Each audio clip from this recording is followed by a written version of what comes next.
সুপ্রিয় শিক্ষার্থীরা, আসসালামু আলাইকুম। আশা করছি তোমরা সবাই ভালো আছো এবং সুস্থ আছো। চট্টগ্রাম কলেজ স্কুলের অনলাইন শ্রেণী কার্যক্রমে তোমাদেরকে স্বাগত জানাচ্ছি। আজকে আমরা রসায়ন বিষয়ে রসায়ন উচ্চ মাধ্যমিক শ্রেণীর রসায়ন প্রথম পত্রের দ্বিতীয় অধ্যায়ে পঞ্চম লেকচার সম্পন্ন করব। তোমরা দেখতেই পাচ্ছ ক্লাসগুলো একটা ধারাবাহিকতা আছে। আশা করছি তোমরা প্রদত্ত বাইরের কাজগুলো যথাসময়ে করে রাখছো। আজকে আমাদের যে পড়ার টপিক সেটা হচ্ছে ইলেকট্রন বিন্যাসের নীতিসমূহ। ঠিক আছে, তোমরা এর মধ্যে জেনে গেছো যে পরমাণুর মধ্যে কিভাবে ইলেকট্রনগুলো থাকে বা কয়টা অরবিটাল থাকে, অরবিটালের ভাগগুলো কীরকম, অরবিটালের আকৃতিগুলি কীরকম, পরমাণুর গঠন কীরকম হবে, এই বিষয়ে আমরা বিস্তারিত আলোচনা করে আসছিলাম। আজকে আমরা দেখব যে ইলেকট্রনের সজ্জা বা ইলেকট্রনের বিন্যাস, ইলেকট্রন বিন্যাসের কি কি নীতিগুলো আছে এবং তাদের ব্যাখ্যাগুলো কীরকম। ঠিক আছে, চলো তাহলে আমরা যাই। আজকে আমরা যে বিষয়গুলো নিয়ে আলোচনা করব তার মধ্যে প্রথম হচ্ছে আফবাউ নীতি, 2 নম্বর হচ্ছে হুন্ডের নীতি, 3 নম্বর হচ্ছে পাউলির বর্জন নীতি। এই 3টা নীতি নিয়ে আমরা কথা বলবো, যে ইলেকট্রন বিন্যাসের ইলেকট্রনগুলো কিভাবে থাকে একটা সঠিক ধারণা লাভের জন্য এই 3টি নীতি আমাদেরকে খুব কাজ দেবে। প্রথমে আমরা দেখব আফবাউ নীতিটা কি। তোমরা জানো পরমাণুতে বিভিন্ন শক্তি স্তরে আবার কতগুলো উপশক্তি স্তর তথা অরবিটাল আছে। আমরা পরবর্তীতে জেনেছি এখানে ইলেকট্রন থাকার সম্ভাবনা সবচেয়ে বেশি, অর্থাৎ ইলেকট্রন মেঘের ঘনত্ব, ইলেকট্রন থাকবে কোথায়?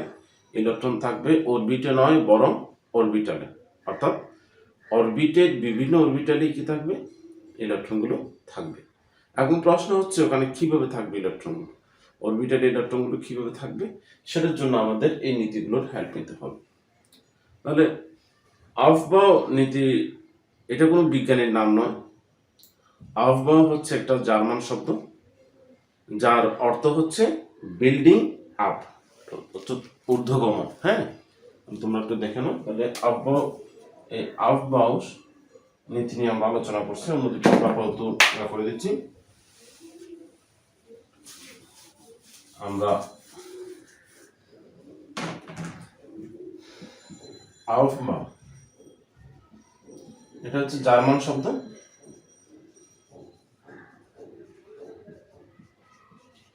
যার অর্থ হচ্ছে বিল্ডিং আপ,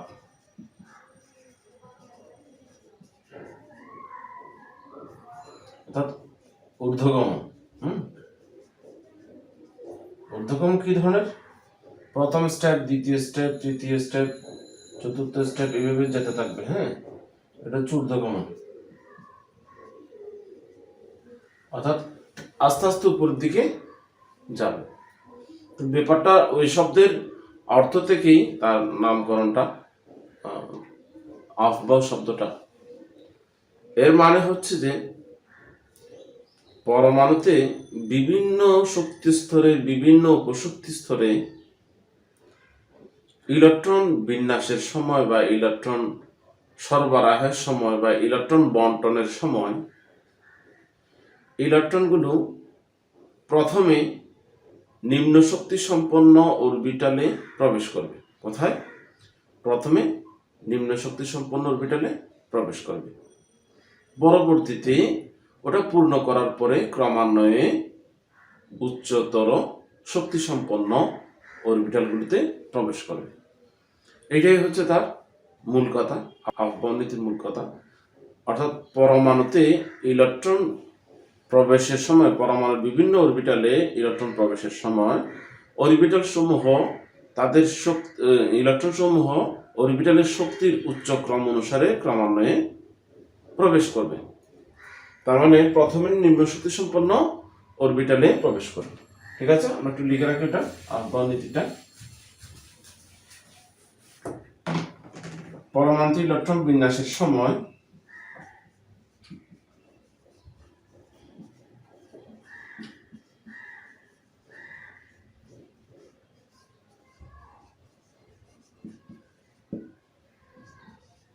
সময় ইলেকট্রন সমূহ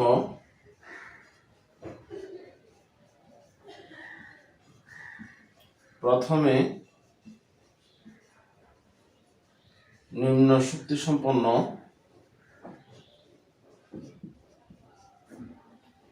অরবিটালে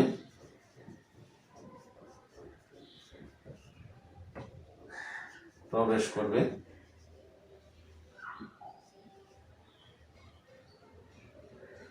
এবং পরবর্তীতে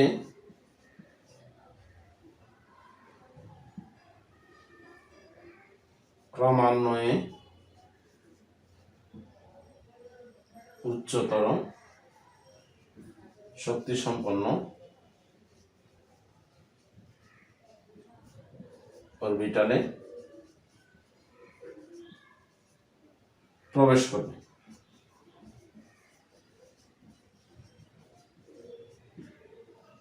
এটি হচ্ছে কি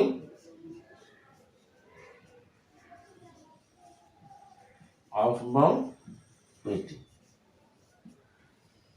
আশা করি তোমরা বুঝতে পেরেছ যে আফবাউ নীতি, তাহলে আফবাউ নীতির মূল কথা হচ্ছে প্রথম নিম্ন শক্তি সম্পন্ন অরবিটালে ইলেকট্রনগুলো প্রবেশ করবে, ওটা পূর্ণ হলে পরবর্তীতে উচ্চ শক্তি সম্পন্ন অরবিটালগুলোতে ইলেকট্রন প্রবেশ করবে। এই হচ্ছে মূল কথা। এখন প্রশ্ন হচ্ছে কিভাবে আমরা বুঝবো কোনটা উচ্চ শক্তি সম্পন্ন অরবিটাল বা কোনটা নিম্ন শক্তি সম্পন্ন অরবিটাল, এটা আমরা কিভাবে বুঝবো?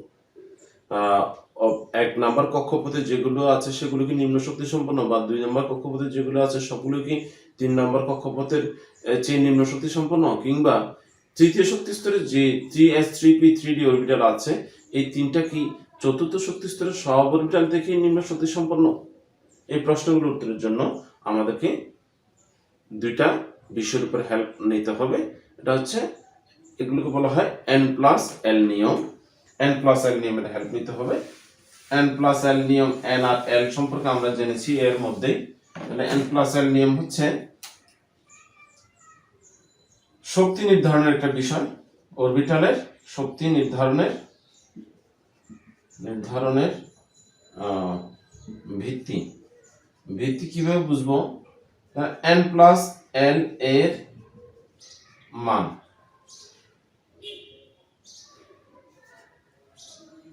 প্রথমে হচ্ছে n+l এর মান যার ছোট তার শক্তি কম। কথা বোঝা গেল? n+l এর মান যার ছোট তার কি শক্তিটা কম হবে।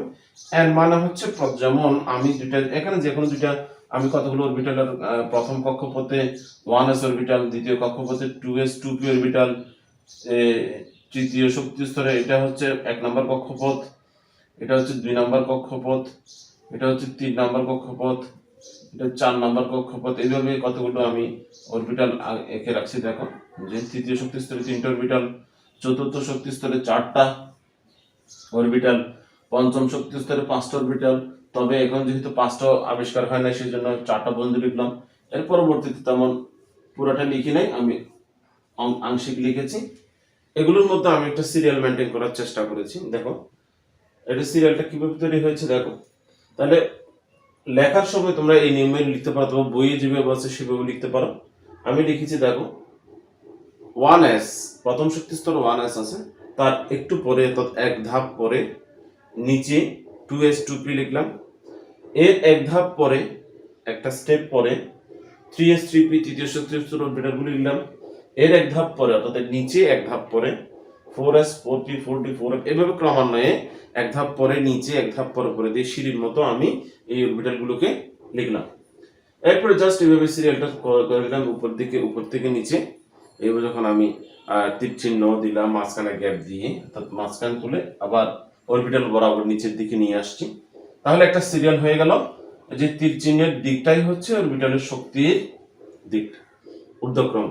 তাহলে এখানে আমরা যে কোনো দুটো অরবিটাল সিলেক্ট করতে পারি। ধরো আমি 3p এবং 3d এই দুইটাকে সিলেক্ট করলাম। ধরো 3p ও 3d, এখন প্রশ্ন হচ্ছে শক্তি 3p এর শক্তি বেশি নাকি 3d এর শক্তি বেশি, সেটা আমাদেরকে এই n+n বলে দেবে।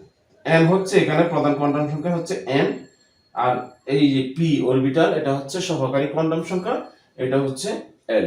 তাহলে p এর মান, তাহলে n এর মান যখন 3 আর p অরবিটাল হলে l এর মান হচ্ছে 1, p অরবিটাল হলে কি l এর মান 1, তাহলে আমরা টোটাল পেলাম কত 4। কারণ আমরা জানি l এর মান 0 হলে s অরবিটাল হয়, l এর মান যদি 1 হয় তাহলে p অরবিটাল হয়, l এর মান যদি 2 হয় তাহলে সেটা d অরবিটাল হয়।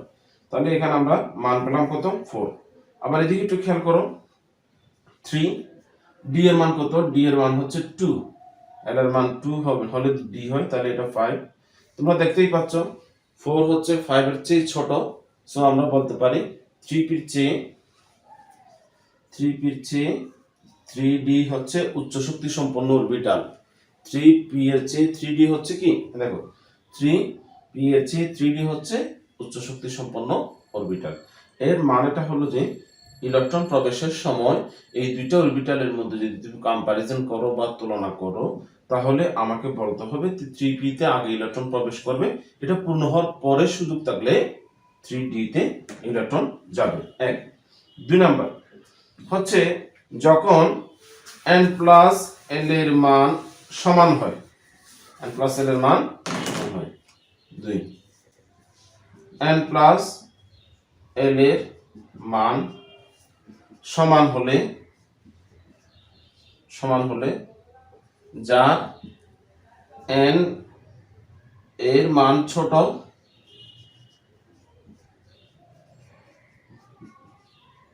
তাই নিম্ন শক্তি সম্পন্ন।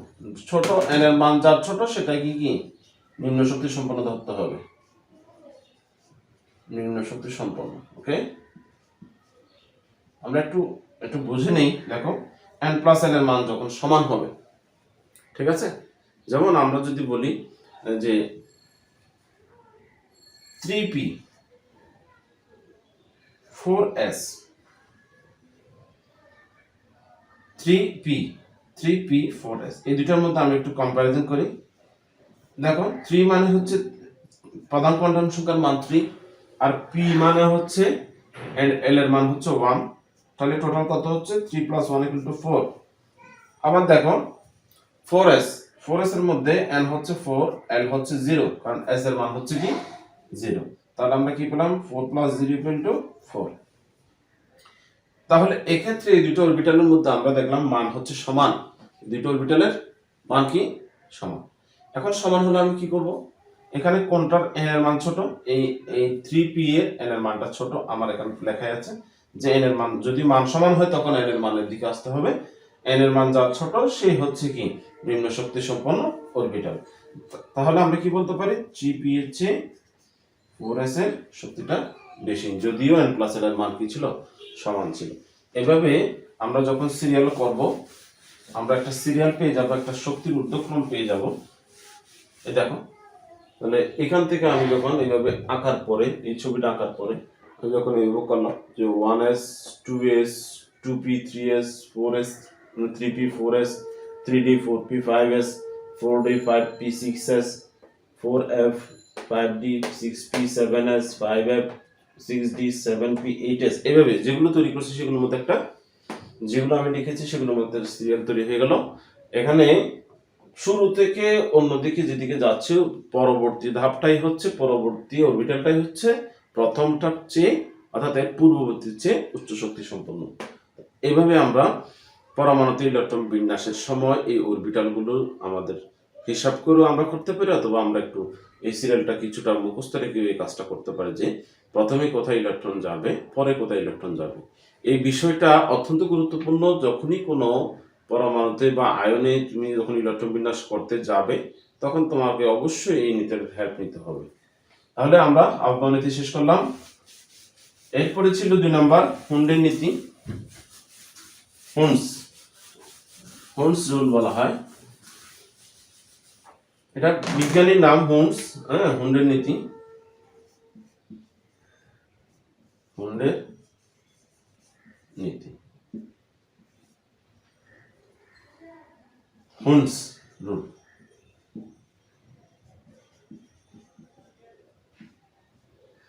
হুন্ডের নীতিটা হচ্ছে তোমার এখন পরবর্তীতে অনেকে জানা গেল হ্যাঁ অরবিটাল দেওয়ার পরেও ওইভাবে উচ্চ শক্তি সম্পন্ন নিম্ন শক্তি সম্পন্ন অরবিটাল ইলেকট্রন দেওয়ার পরেও কিন্তু আমরা যখন যুগ্ম অরবিটাল বা একই অরবিটালের ভাগগুলো নিয়ে গবেষণা করি বা দেখি একই অরবিটালের ইলেকট্রনগুলো কীভাবে থাকে সেই বিষয়টা নিয়ে যখন কথা আসে, যেমন মনে করো এস অরবিটালে কোনো ভাগ নেই কিন্তু পি অরবিটাল কয়ভাবে বিভক্ত, গত ক্লাসে পড়াছিলাম নিশ্চয় মনে আছে।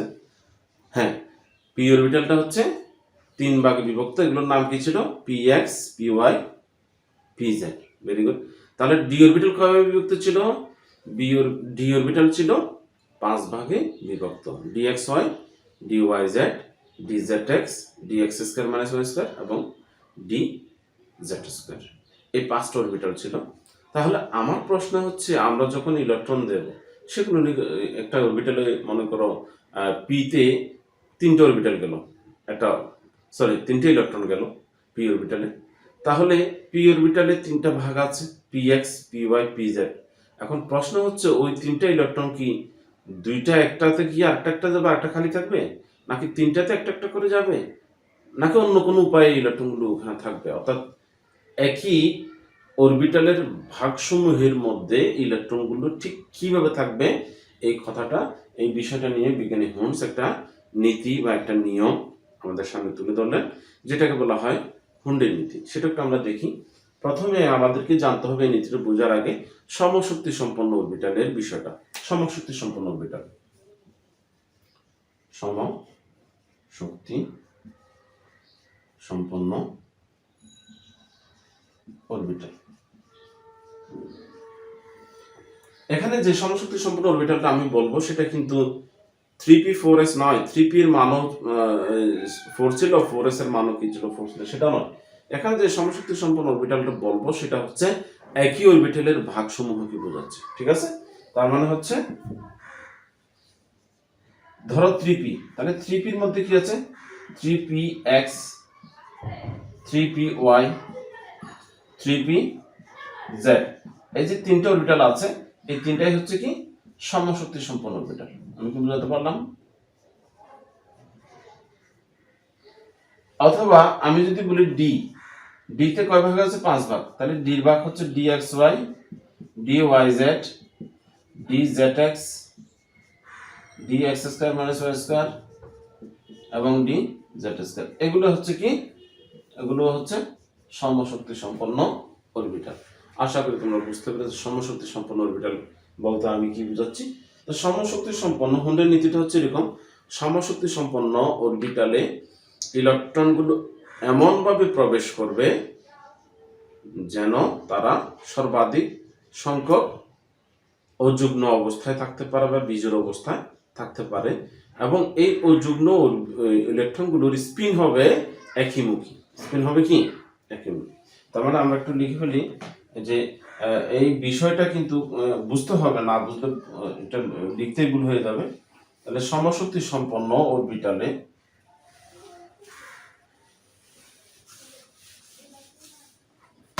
সমশক্তি সম্পন্ন অরবিটালে ইলেকট্রন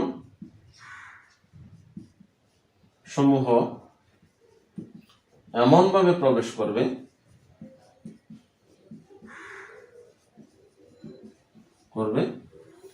যেন তারা সর্বাধিক পরিমাণে বা সর্বাধিক সংখ্যায় অযুগ্ম বা বিজোড় অবস্থায় থাকতে পারে।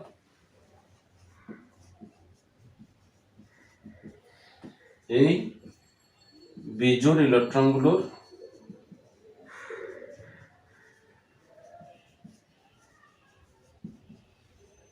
স্পিন হবে একইমুখী,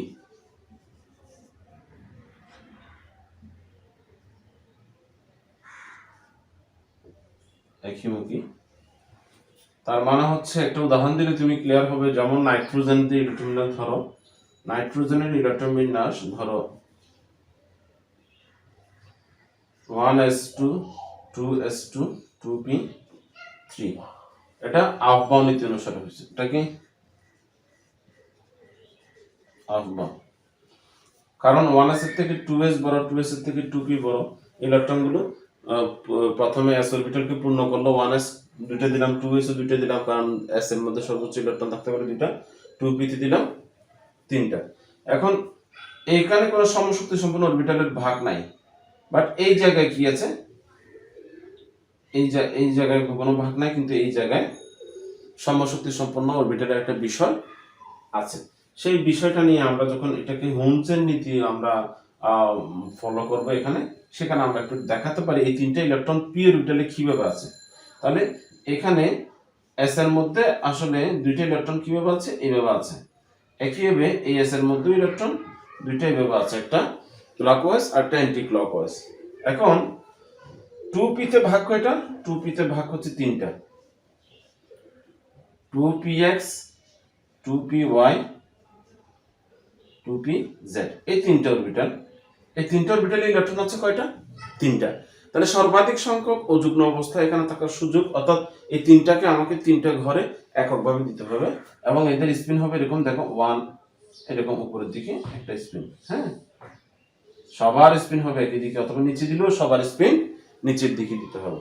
এই হচ্ছে হোন্ডের নীতি।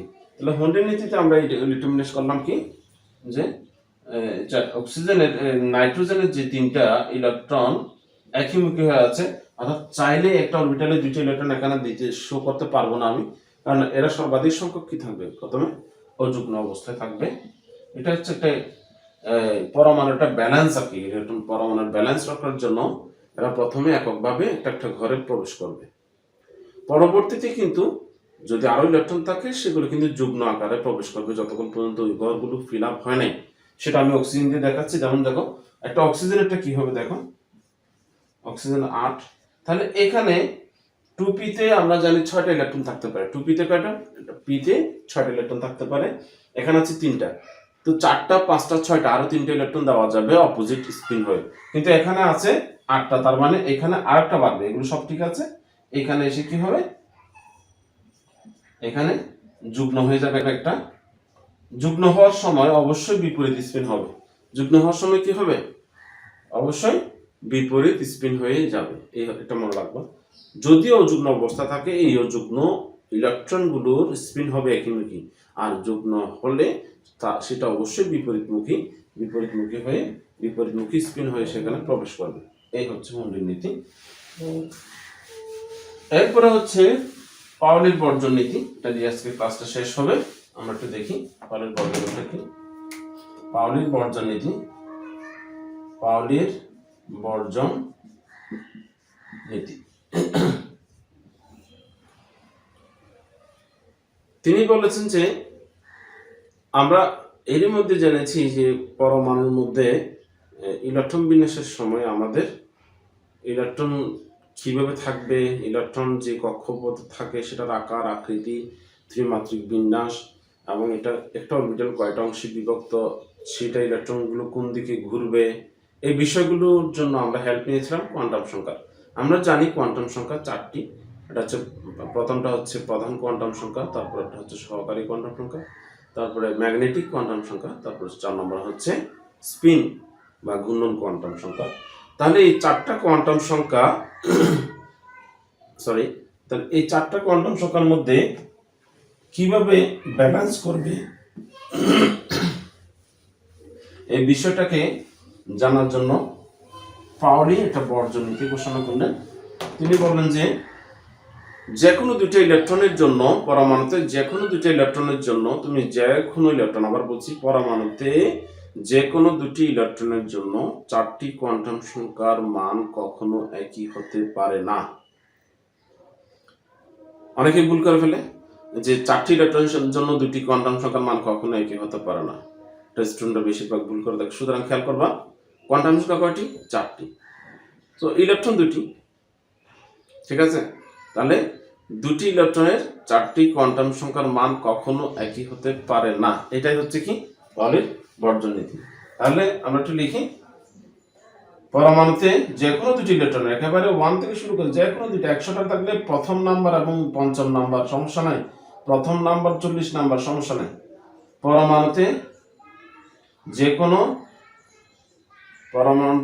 যে কোনো দুটি ইলেকট্রনের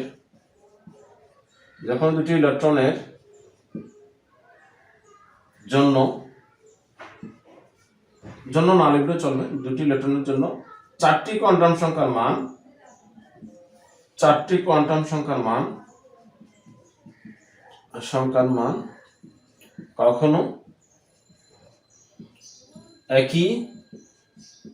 একই বলতে আইডেন্টিক্যাল মানে এটা এক জাতীয় আর কি, হ্যাঁ, একই হতে পারে না। এই কথাটা একটু ব্যাখ্যা আছে, এটা সহজে বুঝতে পারবো না, একটা উদাহরণের সাহায্যে আমরা এই বিষয়টাকে বুঝতে পারবো। তার মানে দুইটা ইলেকট্রন ধরতে হবে এবং চারটা কোয়ান্টাম সংখ্যার মানকে কম্পেয়ার করে দেখতে হবে। চারটি কোয়ান্টাম সংখ্যার মান একই হবে না, তার মানে সর্বোচ্চ তিনটে একই হতে পারে। ঠিক আছে? আচ্ছা, এখন আমরা এটাতে কি বুঝতেছি, এটা এখান থেকে যা ইনফরমেশন গুলো পাচ্ছি, এক নাম্বার, যে কোনো দুটি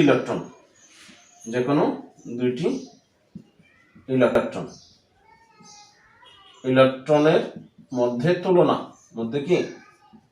তুলনা করতে পারবো। তাহলে এখানে চারটি একই হবে না, চারটি কোয়ান্টাম সংখ্যা কখনো কি হবে না, কোয়ান্টাম সংখ্যা একই হবে না। তার মানে তিনটা একই হতে পারে, সর্বোচ্চ তিনটি কোয়ান্টাম সংখ্যা একই হতে পারে।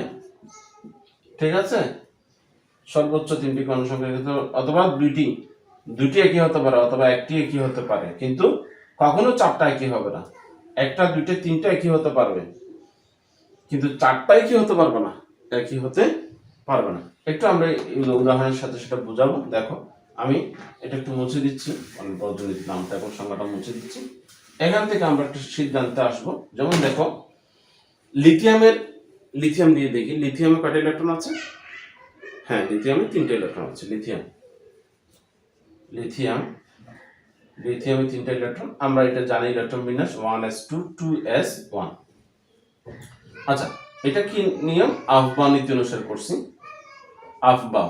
হ্যাঁ, আচ্ছা, এই যে আফবাও নীতি অনুসারে আমি যে ইলেকট্রন বিন্যাসটা লিখলাম, সেখানে আমি যদি হুন্ডের পরের বর্জনীতি একটু ফলো করতে চাই, তাহলে এখানে কয়টা ইলেকট্রন আছে? 3টে ইলেকট্রন আছে। এই 3টে ইলেকট্রনের চারটা কোয়ান্টাম সংখ্যার মান ঠিক কি রকম সেগুলো একটু আমরা দেখতে চাচ্ছি। দেখো, প্রথম ইলেকট্রন, দ্বিতীয় ইলেকট্রন, তৃতীয় ইলেকট্রন, আমি 3টে ইলেকট্রনের জন্য এখানে কলাম তৈরি করছি। তাহলে আমাদের কোয়ান্টাম সংখ্যা টোটাল কয়টা? কোয়ান্টাম সংখ্যা হচ্ছে টোটাল 4টা। 4টার জন্য আমরা 4টা ঘর করব। এটা হচ্ছে প্রধান কোয়ান্টাম সংখ্যা n এর মান, তারপরে l এর মান, তারপরে m এর মান, তারপরে s এর মান। একটু খেয়াল করো, প্রথম ইলেকট্রনের জন্য আমরা দেখতে পাচ্ছি এখানে n এর মান কত? 1। তাহলে n এর মান 1 হলে l এর মান 0, m এর মান s এর জন্য m এর মানও 0, আবার স্পিন হবে +½ যদি হয়।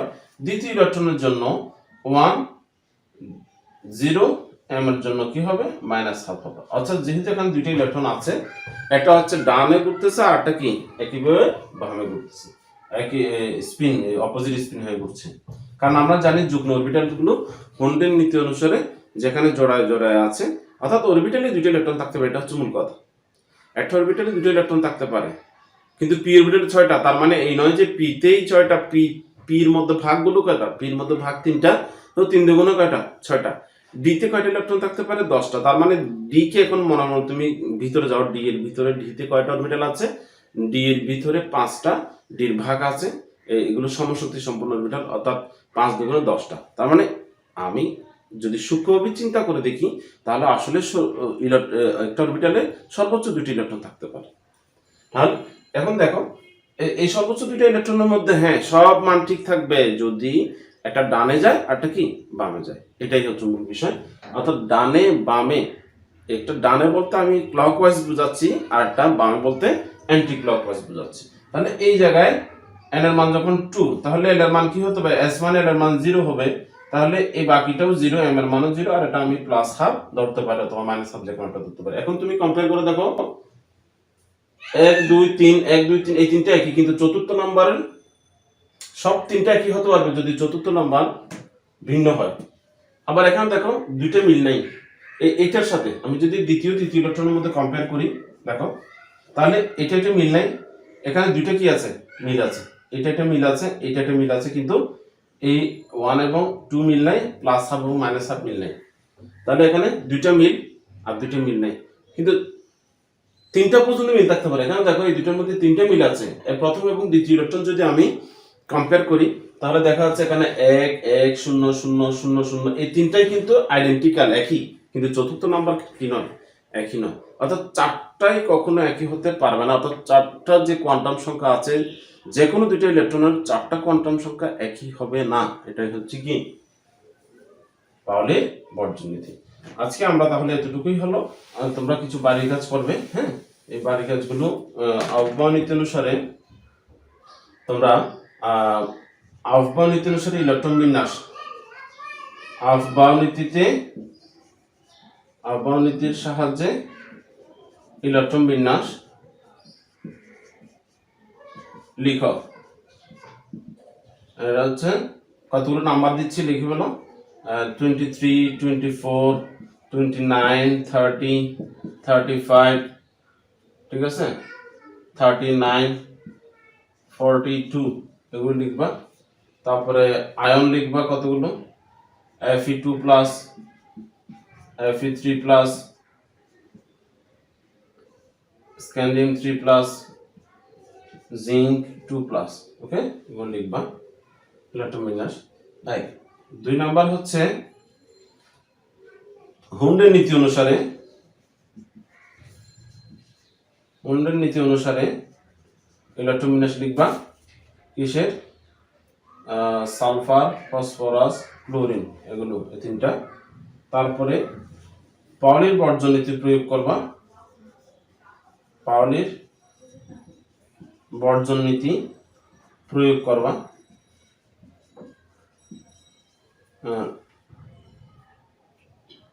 অক্সিজেনের 8টি ইলেকট্রনের জন্য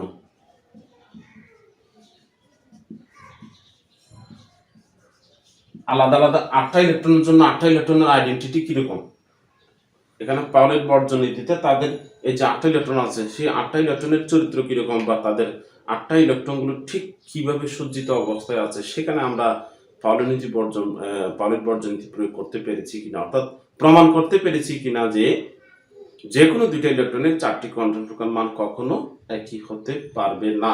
এটা আমরা প্রমাণ করতে পেরেছি কিনা সেটা আমরা দেখব। তাহলে এই বিষয়গুলো তোমরা অবশ্যই বাড়ির কাজগুলো করে রাখবে। তোমরা ভালো থেকো, সুস্থ থেকো, আল্লাহ হাফেজ। আজকের মতো এতটুকু।